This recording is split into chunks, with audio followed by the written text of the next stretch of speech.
biktimek hor jarraitzen dute, eta biktimak oso berriak dira, ez? Azkena idatzi dudanak duela 2 aste erditu zuen. Orduan, bueno, garrantzitsua da ikusaraztea, garrantzitsua da esaten jarraitzea. Aldaketa bat eman da, eta nik ez nuke esango igual oberako denik. Indarkeria hau, indarkeria matxista guztia bezala evoluzionatzen di joan zerbait da.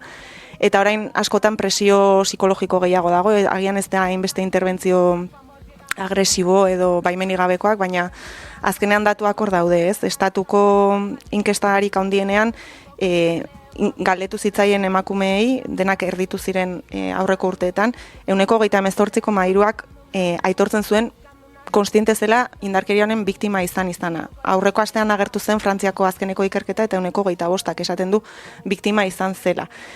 Badakigu indarkeria matxista baten biktima zarela onartzeko behar duzula izugarrizko prozesua, orduan estimazioak asko handiagoak dira, ez? Baina hor badago beste ikerketa bat oso interesgarria dena, eta da Espainian eginda, eta osasun arloko erresidentei egin zaien galdeketa batean 69,7%ak ikusi du indarkeria hau, alegia ez gertatzeko kuriosoa da, nola inkestatuen gehiengoak ikusi duen, eta oso deigarria da 83,5%ak esaten duela baimengabeko interbentzioak egiten zaizkigula emakumeei.